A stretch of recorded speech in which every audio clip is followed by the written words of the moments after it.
Bharatiya Janata party के राष्ट्रीय अध्यक्ष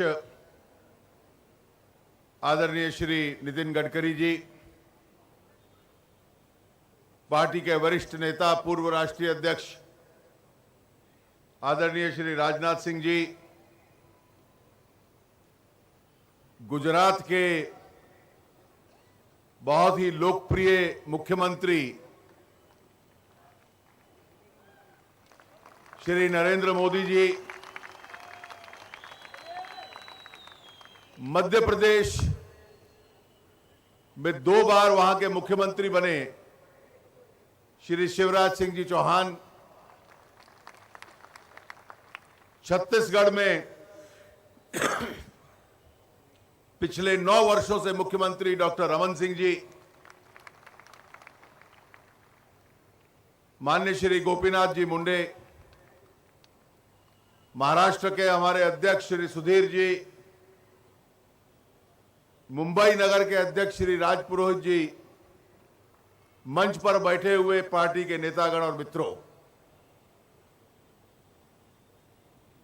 पार्टी की राष्ट्रीय कार्य समिति की बैठक मुंबई में हुई है और ऐसे अवसर पर हुई है जब इस देश एक ऐतिहासिक मोड़ पे खड़ा है। एक और भारतीय जनता पार्टी का यह समस्त राष्ट्रीय नेतृत्व और दूसरी ओर यूपीए की एक विफल सरकार दिल्ली से हुकूमत कर रही है। हमारे 3 मुख्यमंत्री इस वक्त मंच पर हैं। शिवराज सिंह चौहान जी मध्य प्रदेश के बहुत लोकप्रिय मुख्यमंत्री हैं। अभी कह रहे थे कि अगले वर्ष से 24 घंटे मध्य प्रदेश में बिजली आएगी। 2003 में जब कांग्रेस की हुकूमत मध्य प्रदेश में उखाड़ी थी हमने, और तब से आज तक भारतीय जनता पार्टी की सरकार है, उस वक्त बिजली, सड़क और पानी का नारा दिया था कांग्रेस के खिलाफ हमने। 2 से 4 घंटे तक बिजली 2003 में कांग्रेस मध्य प्रदेश में दिया करती थी। सड़क पर निकल जाए तो गड्ढे ज्यादा होते थे, सड़क कम होती थी।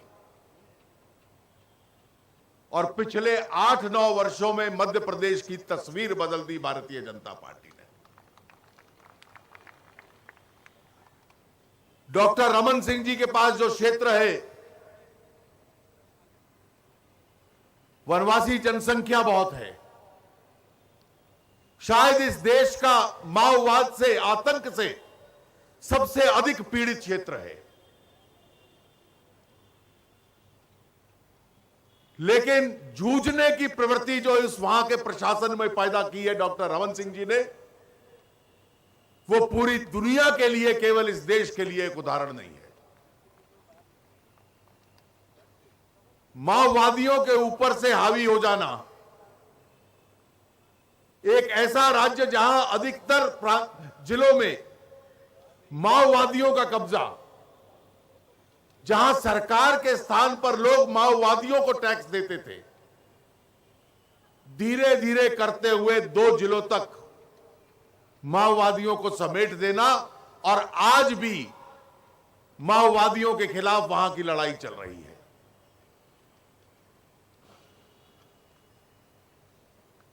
श्री नरेंद्र मोदी जी यहां हैं। गुजरात की चर्चा करना भी, वहां का उदाहरण देना भी इस देश की जनता को उसकी आवश्यकता मैं नहीं समझता। पूरी दुनिया की सबसे प्रतिष्ठित पत्रिका है, राजनीतिक और आर्थिक विषयों पर लिखती है, जिसका नाम है इकोनॉमिस्ट। अभी टाइम मैगजीन के मुख्य पृष्ठ पर मोदी जी की तस्वीर थी। 2-3 उदाहरण हैं इस देश के इतिहास में कि किसी भारतीय राजनीतिक नेता की तस्वीर उसके ऊपर आई हो। जैसे वो प्रतिष्ठित पत्रिका है, वैसे इकोनॉमिस्ट है। गुजरात वो सूबा था जहां बरसात कम थी, कृषि कम थी, सूखा बहुत ज्यादा पड़ता था। आज वहां की कृषि दोहरे अंक में आगे बढ़ती है। वो इकोनॉमिस्ट पत्रिका कहती है कि श्री नरेंद्र भाई मोदी के नेतृत्व में गुजरात की यह स्थिति है कि आज उसका मुकाबला और प्रतिस्पर्धा देश के अन्य प्रांतों के साथ नहीं है, लेकिन चीन के साथ है। विकास दर को इस जगह पर लाकर खड़ा कर दिया है। यह भारतीय जनता पार्टी के सुशासन और प्रशासन का सबूत है। जो केंद्र की सरकार थी, जिसका राजनाथ जी जिक्र कर रहे थे, माननीय अटल जी के नेतृत्व में, आज जो इस देश के अंदर एक प्रकार से उत्साह की कमी है, जोश की कमी है। पूरी दुनिया चिंतित है कि एक उभरता हुआ देश, एक उभरती हुई अर्थव्यवस्था अचानक कैसे कमजोर हो गई है। अटल जी की सरकार थी तो भारत का वो चित्र लेकर पूरी दुनिया के सामने हम लोग जाते थे और पूरे विश्व को बतलाते थे कि निवेश करना है तो दुनिया का सबसे आकर्षक देश भारत बन रहा है। आज बाहर से आने वाले लोगों को तो छोड़िए, आज अपने देश के उद्योगपतियों को लगता है कि इस देश के अंदर निवेश करना घाटे का सौदा है। वो भी अपनी पूंजी देश से बाहर ले जा रहे हैं कि बेहतर होगा किसी अन्य स्थान पर जाकर हम निवेश करते हैं। यूपीए 2 जैसी एक विफल सरकार, जिसने इस देश को उत्साहहीन कर दिया है, आज रुपए और डॉलर की तुलना में रुपए में ऐसी कमजोरी आई है कि 6 महीने में 30% रुपए का दाम कम हो जाए, हर भारतीय विश्व की तुलना में गरीब हो जाए। जब एक रुपया कमजोर होता है डॉलर की तुलना में, हमारे देश की तेल कंपनियों को 8,000 करोड़ का नुकसान होता है। और वो 8,000 करोड़ तेल, गैस, पेट्रोल की कीमत बढ़ाकर आप सबसे सरकार वसूल करती है। यह इस सरकार की नालायकी का नमूना है। सरकार में नेतृत्व नहीं है, सरकार में निर्णय ले पाने की क्षमता नहीं है। कभी नहीं सुना था पिछले 20-25 साल में कि नीति बनाने के विषय में सरकार को लकवा मार चुका है। आज रोज टेलीविजन चला लीजिए, समाचार पत्र उठा लीजिए, तो पॉलिसी पैरालिसिस, नीति बनाने में सरकार को लकवा मार चुका है, यह सबसे पहले कहावत पढ़ने को और सुनने को मिल जाती है। नेतृत्व नहीं है, दिशा नहीं है, सरकार में विश्वसनीयता नहीं है। जो भ्रष्टाचार के कांड इस सरकार के दौरान हुए हैं, रोज समाचार पत्रों में, रोज सीएजी की रिपोर्ट में कोई ना कोई भ्रष्टाचार का नमूना सामने आ जाता है। 64 करोड़ रुपए बोफोर्स में खाए गए थे। राजीव गांधी जी की सरकार चुनाव हार गई थी। वो 64 करोड़ की तुलना में 1,76,000 करोड़ 2G घोटाला, जो कोयले की खानें दी जा रही हैं और उसका असर भी आप पे पड़ने वाला है। आज बिजली बनाने वाले कारखानों के पास कोयला नहीं है। बिजली की कमी इस देश के अंदर होने वाली है। घरों पर, उद्योग में, हर जगह उसका असर होने वाला है। यह इस सरकार के भ्रष्टाचार के नमूने हैं। और सरकार ध्यान आकर्षित दूसरी तरफ करना चाहती है। संसद का सत्र था, समाप्त होते ही अगले दिन तेल की कीमत बढ़ा दी। 2 दिन बाद कल कश्मीर के ऊपर एक रिपोर्ट जारी कर दी। वो कश्मीर की रिपोर्ट 178 पेज की। आप कल्पना कीजिए कि कश्मीर की समस्या पैदा किसने की थी। इस देश में 525 सूबे थे। सरदार पटेल की जिम्मेवारी थी कि इस देश को एक करना आजादी के बाद। 15 अगस्त 47 को देश आजाद हुआ। दिसंबर 1949 में सरदार हमारे बीच में नहीं रहे। 33 महीनों में 525 सूबों को एक करके उस महान आत्मा ने इस देश का यह नक्शा बना डाला।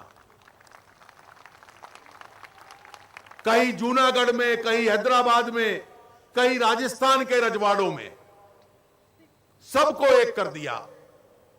पंडित जी ने केवल एक सूबे की जिम्मेवारी ली थी, कश्मीर की, और उस जम्मू कश्मीर में उनका दृष्टिकोण जो गलत था उसकी कीमत आज भी यह देश अदा कर रहा है। मैं तो कई बार कहता हूं कि जिस वैचारिक धारा के हम अंग हैं, कभी इतिहास को यह कठोर निर्णय लेना पड़ेगा कि पंडित जवाहरलाल नेहरू का दृष्टिकोण जम्मू कश्मीर पे ठीक था या डॉक्टर श्यामा प्रसाद मुखर्जी का दृष्टिकोण ठीक था। डॉक्टर श्यामा प्रसाद मुखर्जी ने बलिदानी दी, यह नारा देते हुए 1953 में कि इस देश में, एक ही देश में 2 निशान, 2 विधान, 2 प्रधान नहीं हो सकते। मैंने कल वो कश्मीर की रिपोर्ट पढ़ी। वो कहती है आम राय बन जाए तो एक बार फिर वहां पर वजीर आजम पैदा कर दो। एक राय बन जाए तो एक बार फिर राज्य सदर रियासत पैदा कर दो। एक बार फिर प्रधानमंत्री पैदा कर दो, सदर रियासत पैदा कर दो। घड़ी की सुई को वापस 1953 से पहले ले जाओ। राज्यपाल की नियुक्ति केंद्र नहीं करेगा, वहां की विधानसभा बतलाएगी किसको करना है। यह उस रिपोर्ट में लिखा है। क्या जरूरत थी उस रिपोर्ट को इस वक्त पैदा करने की? जो एक गलती 1947 के बाद पंडित जी ने की, क्या उसको आज दोहराने की दोबारा आवश्यकता थी? भाई और बहनों, यह केवल एक फेल्ड सरकार, विफल सरकार नहीं है, कमजोर नेतृत्व वाली सरकार नहीं है, कम क्षमता वाली सरकार नहीं है। जितने दिन यह शासन में चलेगी उतने दिन यह देश कमजोर होता जाएगा। यह आतंकवाद से लड़ नहीं सकती, यह माओवाद के सामने लड़ाई चला नहीं सकती। इस सरकार की क्षमता इतनी कम है। कीमतें आसमान छू रही हैं। जब निवेश कम होता है तो रोजगार भी कम होगा, सरकार की जेब में राजस्व भी कम होगा। यह उस दिशा में देश को ले जा रही है। माननीय राजनाथ सिंह जी कह रहे थे कि यह नेतृत्व 1914 की तैयारी करे, एक बार फिर हम इनको बाहर करें जैसा अटल जी के नेतृत्व में किया था। मेरा केवल इतना ही मतभेद है, 2014 तक यह देश अब प्रतीक्षा कर नहीं सकता। इनके तो अपने साथी उनका भरोसा इन पे कम हो गया है। तेल की कीमत बढ़ाई, कोई यात्रा कर रहा है, कोई वक्तव्य दे रहा है, लेकिन इस सरकार के साथियों को भी मैं कहना चाहता हूं, अब प्रवचन देना आप बंद कर दो, प्रहार करना इसके ऊपर आरंभ कर दो।